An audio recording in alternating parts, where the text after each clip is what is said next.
오늘은 오직 성경에 대하여 세 번째 시간입니다. 오늘의 제목은 성경의 충분성입니다. 구원을 얻고 그리스도인으로 살아가는데 필요한 모든 지식은 성경 안에 충분히 담겨 있습니다. 교회 전통이나 인간의 철학, 새로운 계시가 성경에 덧붙여질 필요가 없다는 원리입니다. 오늘은 우리 신앙의 가장 견고한 기초 중 하나인 성경의 충분성에 대해서 함께 은혜를 나누고자 합니다. 오늘 나눌 말씀 요한계시록 22장 18절 19절은 무서운 경고처럼 들리기도 하지만 사실은 우리에게 주신 하나님의 말씀이 얼마나 완벽하고 흠이 없는지를 선포하는 사랑의 확증입니다. 같이 한번 읽어보겠습니다. 만일 누구든지 이것들 외에 더하면 하나님이 이 책에 기록된 재앙들을 그에게 더하실 것이요. 만일 누구든지 이 두루마리의 예언의 말씀에서 제하여 버리면 하나님이 이 생명나무와 및 거룩한 성의 참여함을 제하여 버리시리라. 이 말씀은 성경이 닫힌 책이라는 뜻이 아니라 더 이상 보탤 것이 없는 완전한 책이라는 뜻입니다. 마치 우리가 구원을 얻고 천국 시민으로 살아가는 데 필요한 모든 지도가 이미 우리 손안에 들려 있다는 선언과 같습니다. 충분성이라는 단어가 조금 딱딱하게 느껴질 수 있습니다. 쉽게 말해 성경 하나면 충분하다는 뜻입니다. 우리가 하나님을 만나고 죄사함을 얻어 영생에 이르고 이 험한 세상에서 그리스도인답게 살아가는 법을 배우는 데 있어서 성경 외에 다른 신령한 비법이나 추가적인 계시가 필요하지 않다는 원리입니다. 어떤 이들은 말합니다. 성경은 옛날 책이잖아요. 현대 사회의 복잡한 문제들을 풀기에는 좀 부족하지 않나요? 뭔가 새로운 예언이나 철학 혹은 교회의 전통이 더해져야 하지 않을까요? 하지만 성경의 충분성을 믿는 우리는 단호하게 대답합니다. 아니요.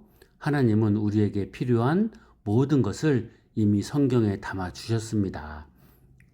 이것은 성경이 세상의 모든 지식을 다 담고 있다는 뜻이 아니라 우리의 구원과 경건한 삶을 위해서는 그 어떤 것도 부족함이 없다는 뜻입니다. 성경의 충분성을 이해하기 위해 두 가지 비유를 들어보겠습니다. 첫째는 완성된 설계도의 비유입니다. 여러분이 꿈에 그리던 집을 짓는다고 생각해 보십시오.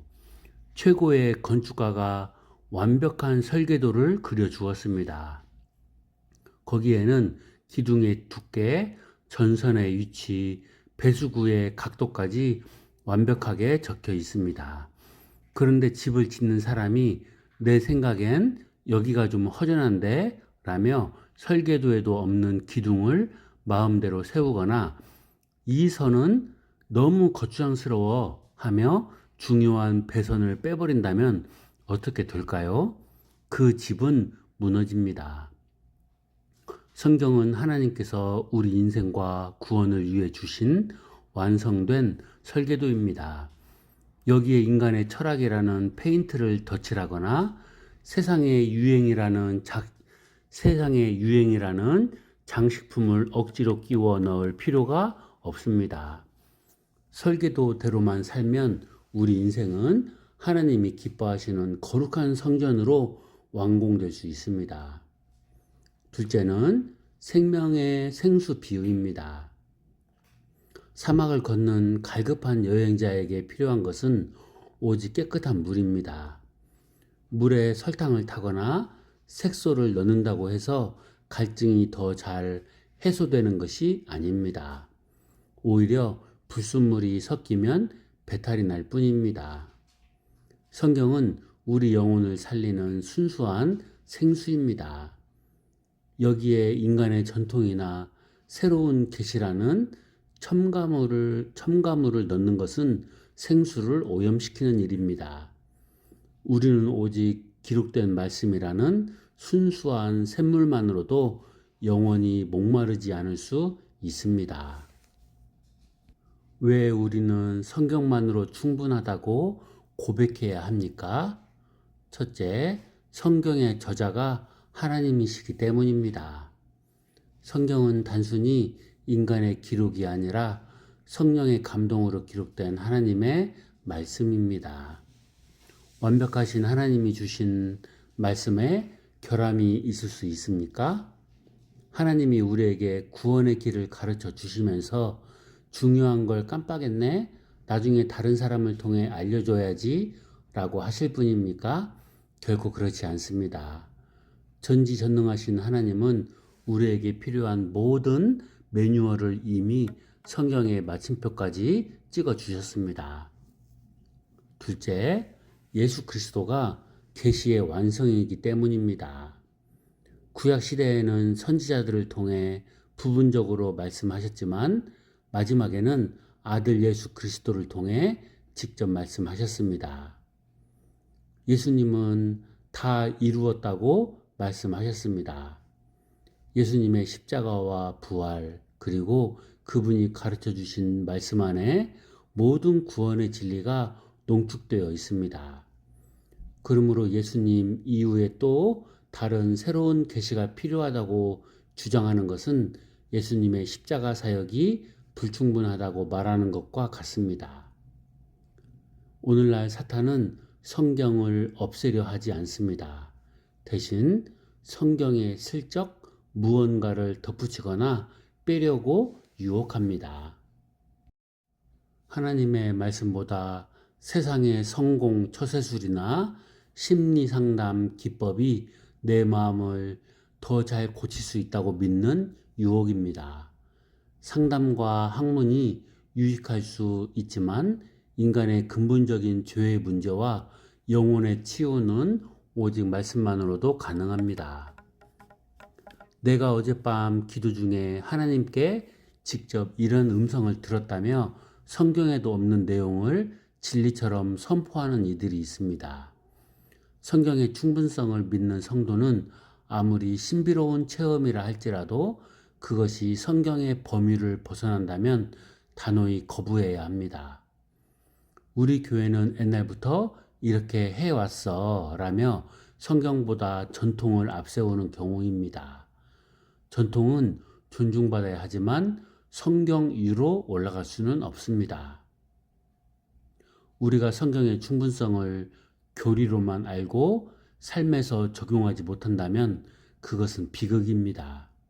이 교리를 믿는 성도는 다음과 같은 삶을 살아야 합니다. 첫째, 성경 안에서 답을 찾으려 애써야 합니다.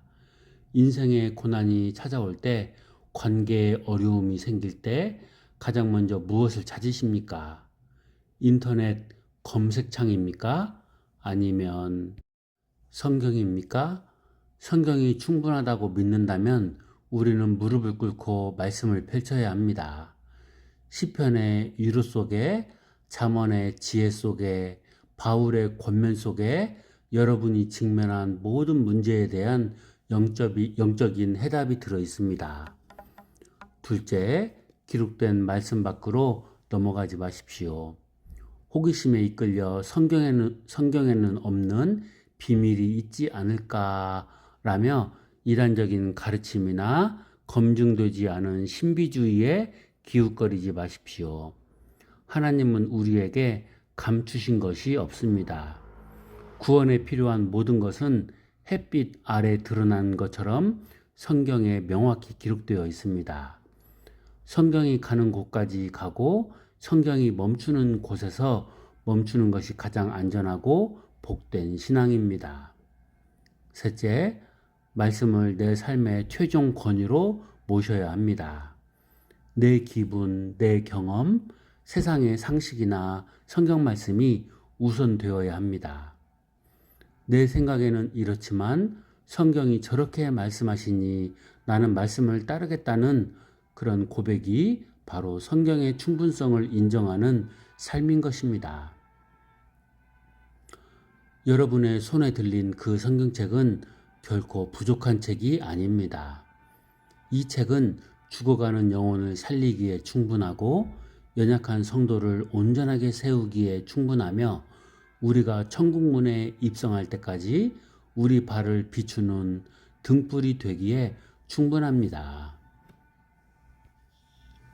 여러분의 인생이라는 항해에서 성경이라는 나침반은 단 한 번도 틀린 방향을 가리킨 적이 없습니다.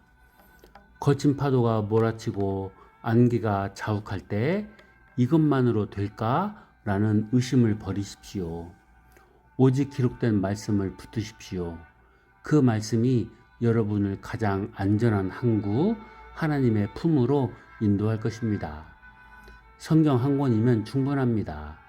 그 충분한 은혜 속에 거하며 말씀을 읽고 묵상하고 순종함으로 날마다 승리하는 성도님들이 되시기를 간절히 소망합니다. 감사합니다.